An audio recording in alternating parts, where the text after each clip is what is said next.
고품격 테크 방송 아웃스탠딩 쇼 오늘 진행을 맡은 이성봉 기자입니다. 이번 방송에서는 NC소프트에 대해서 이야기해 볼 건데요. 최근에 고강도 구조조정과 자회사 분할 이슈 등을 둘러싸고 사측과 노조가 큰 갈등을 벌이고 있어요. 회사의 구조조정 방침으로 인해 NC소프트 노조 창립 이후 처음으로 단체 행동에 나서기도 했죠. NC가 이 같은 대대적인 구조조정에 나설 수밖에 없는 근본적인 이유가 무엇인지 살펴보겠습니다. 그리고 20년 전에 박병무 NC소프트 공동대표가 이끌었던 하나로텔레콤에서도 첨예한 노사 갈등이 있었어요. 이 내용을 바탕으로 NC소프트의 노사 관계가 앞으로 어떻게 흘러갈지 알아보겠습니다. 오늘은 아웃스탠딩 선임 기자인 홍선표 기자님과 이야기 들어보겠습니다. 선표님 안녕하세요. 예, 안녕하세요. 네. 바로 시작해 보시죠. 지난 9월에 NC소프트에서 꽤나 시끄러운 일이 있었어요. 예. 지난 9월 10일 정오에 경남 성남시 판교에 자리 잡은 그 NC소프트 본사 사옥 1층 로비에 수십여 명의 그 NC소프트 노동조합 조합원분들이 이제 모여들었는데요. 이분들의 손에는 경영 실패 전가 말고 고용 안정 보장하라는 그런 문구가 적힌 푸른색 종이 피켓이 들려져 있었습니다. 한마디로 말해 회사 측의 이제 경영 방침에 반발해서 노조에서 이제 단체 행동에 나섰다 이렇게 보시면 되고요. 그 NC소프트 노조가 이렇게 단체 행동에 나선 것은 창립 이후 처음이었습니다. 노조 이름이 우주정복이라고 들었는데 이름이 굉장히 독특하네요. 예, NC소프트 노조의 이제 공식적인 명칭은 이제 우주정복인데요. 이게 어떤 뜻이냐면 우리가 주도적으로 정의하는 행복한 회사. 그래갖고 약간 우주정복이라는 이름을 붙였다고 이제 알려져 있습니다. 약간 이제 보통 이제 IT 업계 같은 경우에는 약간 일반적인 제조업이라든지 그런 쪽 노조하고 다르게 좀 약간 재기발랄한 그런 측면이 좀 있거든요. 그래서 약간 그런 게 좀 반영된 이름이다. 이렇게 보시면 될 것 같습니다. 아무 일도 없이 노조가 갑자기 단체 행동에 나서지는 않았을 거고 뭔가 단체 행동을 한 특별한 이유가 무엇인가요? 예, NC스포츠 노조가 그 단체 행동에 나선 것은 2024년 10월 2일을 기점으로 약 360명의 그 인원들이 자회사로 이제 분사되기 때문인데요. NC소프트는 지난 6월 24일에 공시를 내고 본사 조직의 일부를 NCQA 그리고 NCIDS라는 두 개의 자회사로 분사시키겠다고 발표한 바 있습니다. 그 NCQA 같은 경우에는 기존의 NCQA 센터를 떼어내서 설립하는 회사인데요. 그룹의 그 QA 업무, 그러니까 품질 보증 서비스 업무를 이쪽에서 전담하게 됩니다.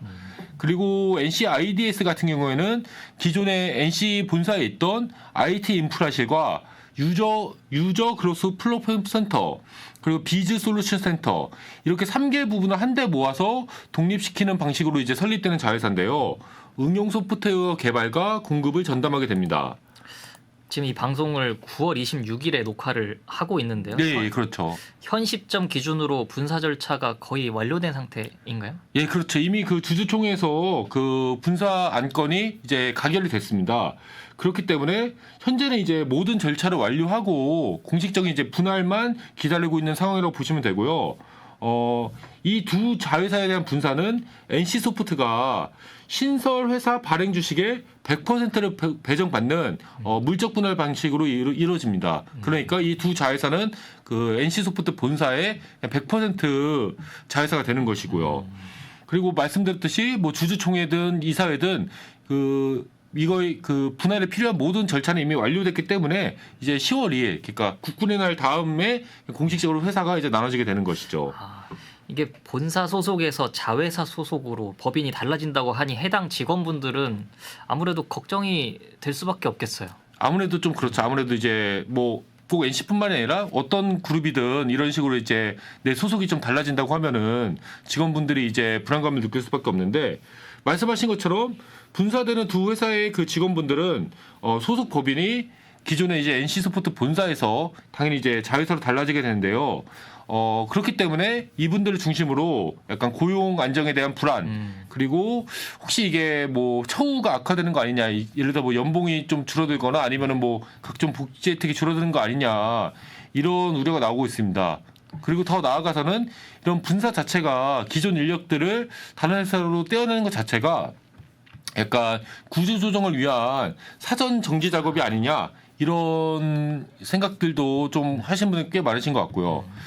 실제로 지난 1월엔 NC소프트가 NC소프트 자회사 중에서 엔트리브라는 곳이 한 군데 있었거든요. 네. 근데 그 회사가 이제 폐업이 되면서 직원 상당수가 약간 권고사직을 좀 당하신 걸로 알려져 있거든요. 아, 그래요. 이런 굉장히 불안할 것 같은데 이런 네. 불안을 달래기 위해서 NC소프트 경영진도 이런저런 노력을 좀 하지 않았을까요? 그렇습니다. 이제 NC소프트 경영진은 직원들의 불안을 달래기 위해서 직원 대상 설명회를 여러 차례 열었는데요.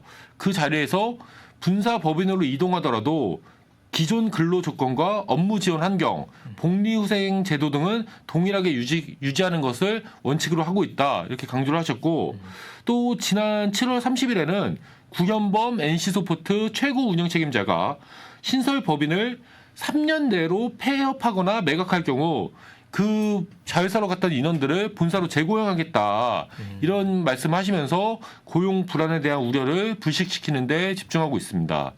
어쨌든 경영진들도 많이 고민했을 것 같은데 예, 그렇죠. 노조에서는 이 같은 회사 측 제안에 충분하지 못하다 이런 입장인가요? 이와 같은 이제 회사 측의 뭐 약속이라든지 뭐 제안에 대해서 노조 측에서는 3년 이내 폐업하거나 매각할 경우, 그러니까 자회사 말씀드린 겁니다.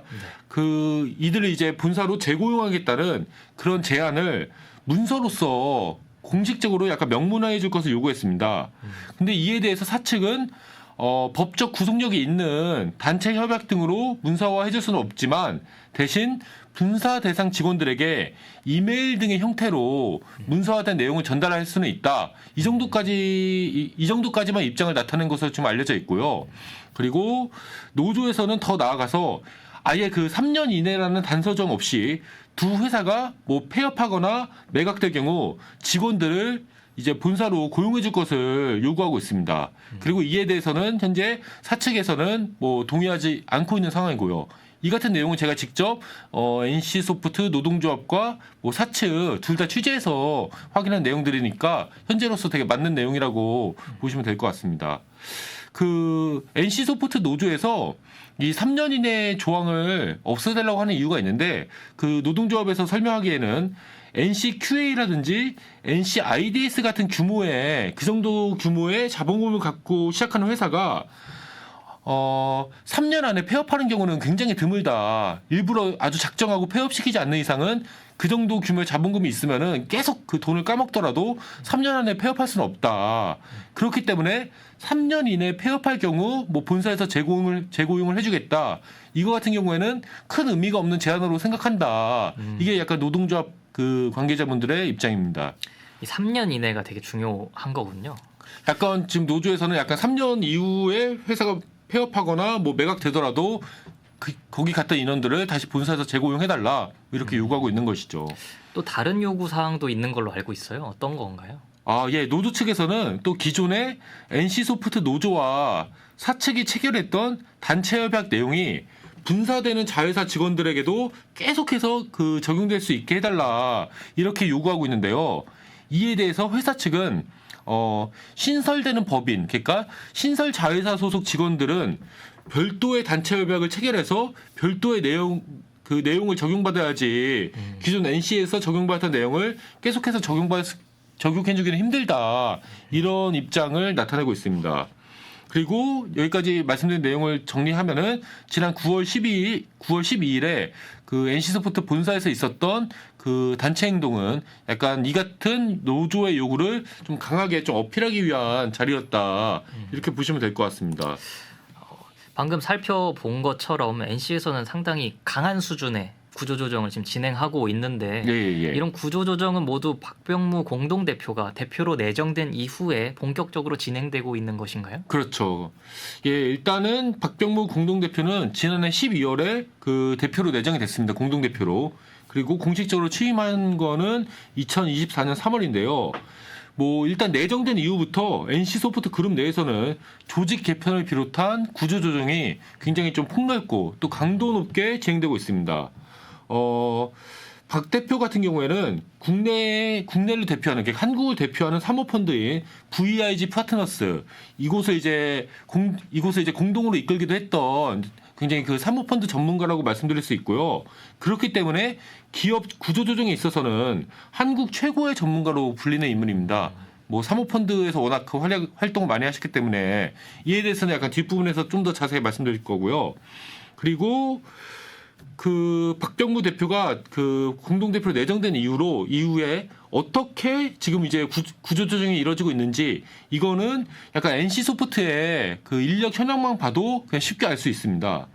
그 NC소프트에서는 뭐 지난해 말부터 현재까지 분사뿐만 아니라 권고사직 등의 인력 감축도 굉장히 좀 빠른 속도로 이루어지고 있는데요. 2023년 12월 말에 5,023명에 달했던 본사 직원 수는 2024년 3월 말에는 4,947명으로 그리고 6월 말에는 4,886명으로 줄어들었습니다.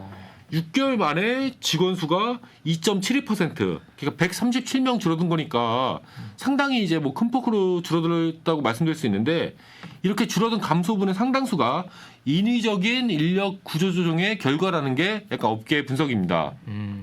그리고 10월 2일에 분사, 그러니까 아까 말씀드렸던 NCQA와 NCIDS의 분사가 공식적으로 이루어질 경우 NC소프트 본사의 인력은 4,000명대 중반까지 줄어들게 됩니다. 왜냐하면은 지금 6월 말 기준으로 4,880명 정도 되는데 거기서 한 360명 정도 나가면은 4,500분 정도만 지금 본사에는 계신 거잖아요. 근데 이 정도까지 인력을 줄이는 게 그 박병무 대표의 원래 계획이었습니다. 박 대표가 이제 공식적으로 지난 5월 실적 발표 컨퍼런스 콜에서 이렇게 얘기했는데요. 고정비성 인건비를 줄이기 위해 권고사직을 단행할 것이고 이런 여러 기능들을 분사해 본사 인원을 올해 말까지 4,000명대 중반으로 줄여나갈 것입니다. 모든 인력 충원을 동결시키고 많은 경우 외주를 통해 인력을 확충할 것입니다. 이렇게 이제 공식적으로 발언한 바 있는데 이 발언 내용이 이제 딱 10월 2일에 분사가 되면은 정확하게 이루어지게 되는 것이죠.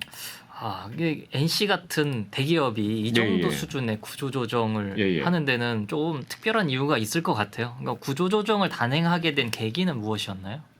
NC소프트가 이런 구조조정을 고강도 구조조정을 진행하는 이유는 간단합니다.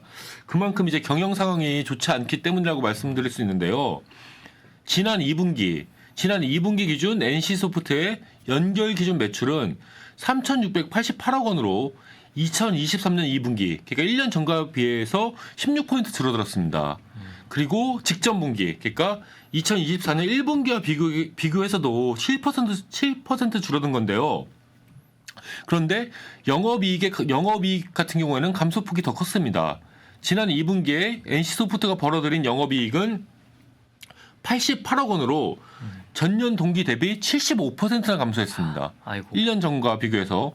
그리고 직전 분기, 그러니까 2024년 1월 달부터 3월 달하고 비교해서도 66%가량 줄어든 금액인데, 근데 문제가 더 심각한 건 그 2023년, 그러니까 지난해에 NC소프트가 기록한 매출과 영업이익 자체가 2022년에 비해서는 큰 폭으로 감소한 금액이었다는 거예요. 그러니까 작년에도 이미 재작년과 비교하면 매출과 영업이익이 큰 폭으로 줄어들었었는데 올해 같은 경우에는 그것보다도 지금 더 떨어지고 있다. 이게 문제라는 건데 NC소프트의 2023년 매출은 1조 7,798억 원으로 전년 대비, 그러니까 2022년보다 약 31%나 감소했거든요. 그리고 영업이익은 1,372억 원으로 2022년에 비해서는 약 75%나 감소했습니다. 엄청나게 감소한 거죠. 지난해에도 매출과 영업이익이 이처럼 대폭 급감했는데 올해 들어서는 지난해보다도 실적이 더 안 좋게 나오니까 거의 이제 비상 상황이다. 이렇게밖에는 볼 수 없는 것이죠. 실적 하락이 되게 충격적일 정도로 지금 많이 안 좋아지고 그렇죠. 있는 것 같은데, 그러니까 경영 상황이 안 좋다 하더라도 구조조정하는 것에 대해서는 노조 측이 반발할 수밖에 없겠네요.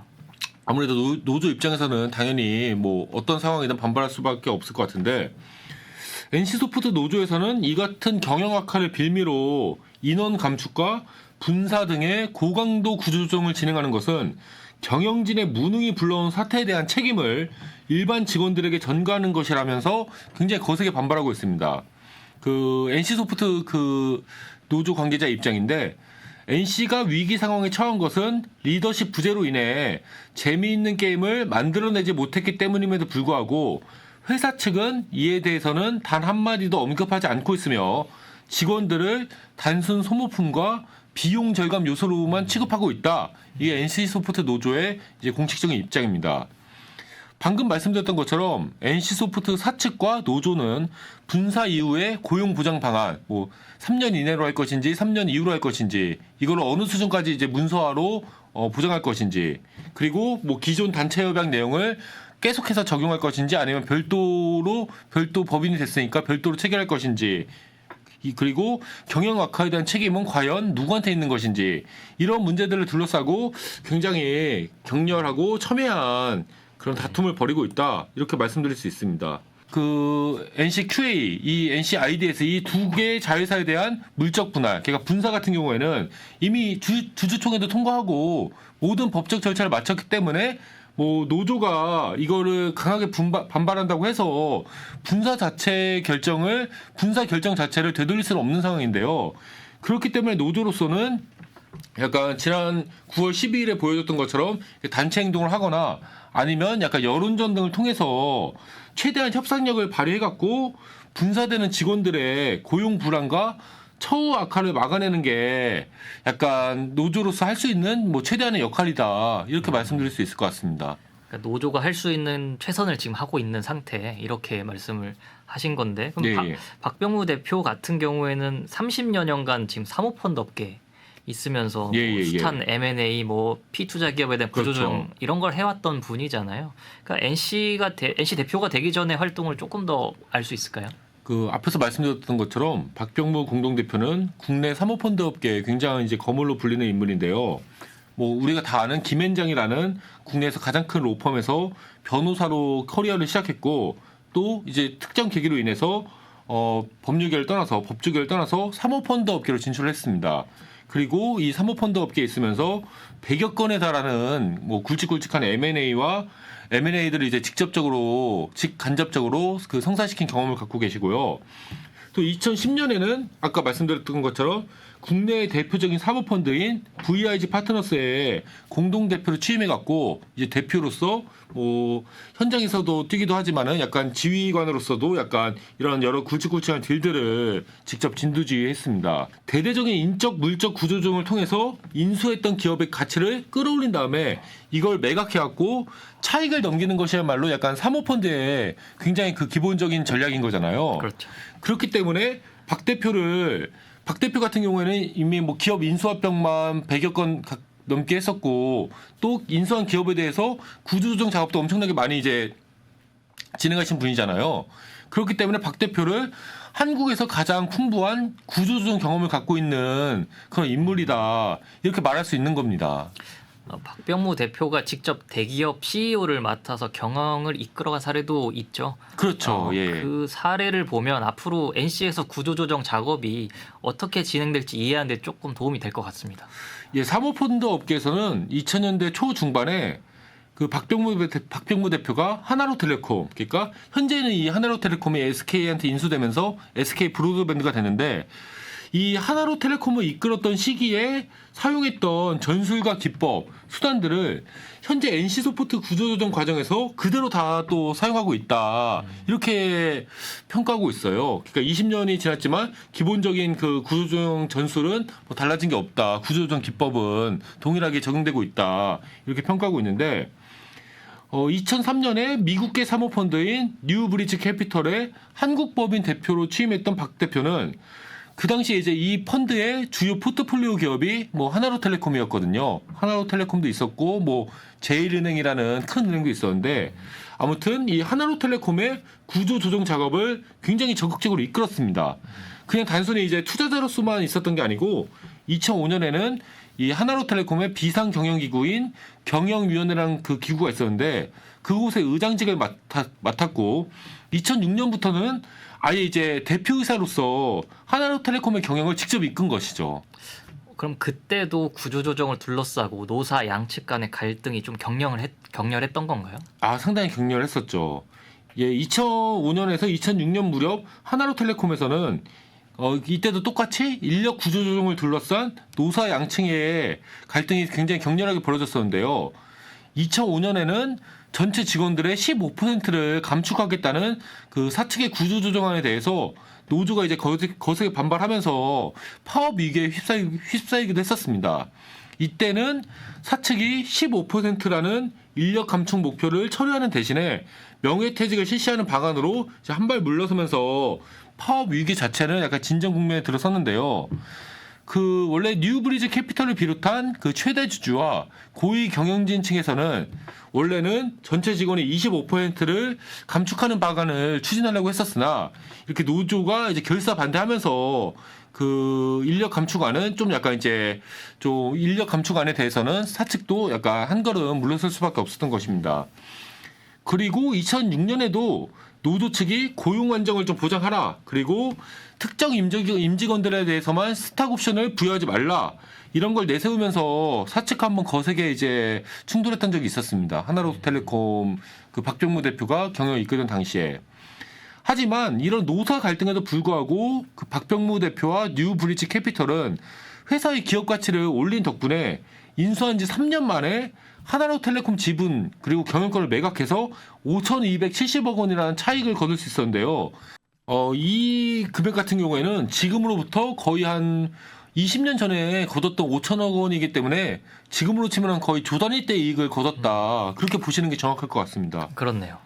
방금 말씀드렸던 것처럼 박병무 대표는 회사의 기업 가치를 높일 수만 있다고 판단되면은 냉철하게 판단했을 때 이렇게 해서 회사의 기업 가치를 높일 수 있다. 이렇게 판단이 되면은 인력 감축, 조직 개편, 분사 등의 이런 대대적인 조치가 뭐 노사 갈등을 불러오는 것에 대해서 막 그렇게 꺼려하는 스타일은 아니었던 것 같아요.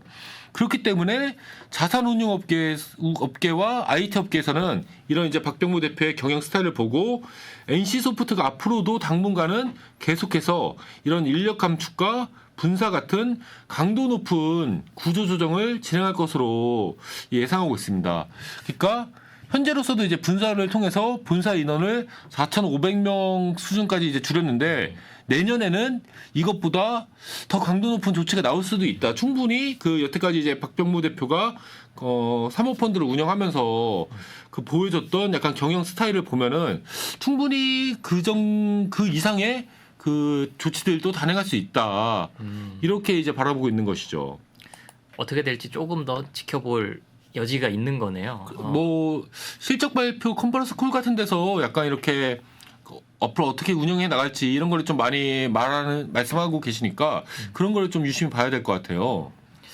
알겠습니다. 오늘 선표님 말씀 잘 들었고요. 예. 현재 NC소프트의 상황과 20년 전 하나로텔레콤의 예. 상황까지 정리해 주셔서 말씀해 주셔서 감사합니다. 예. 이번 방송에서는 최근 NC소프트가 노조 창립 이후 처음으로 단체 행동에 나선 것에 대해서 이야기했는데요. 그리고 NC에서 고강도 구조조정이 왜 시작되었고 어떻게 진행되고 있는지 알아봤습니다. 보다 자세한 내용은 아웃스탠딩 기사에서 확인할 수 있고요. 오늘 방송은 여기서 마칠 텐데요. 앞으로도 IT 테크 업계 최신 이슈에 대해서 쉽고 정확하게 설명해 드리도록 하겠습니다. 감사합니다. 감사합니다.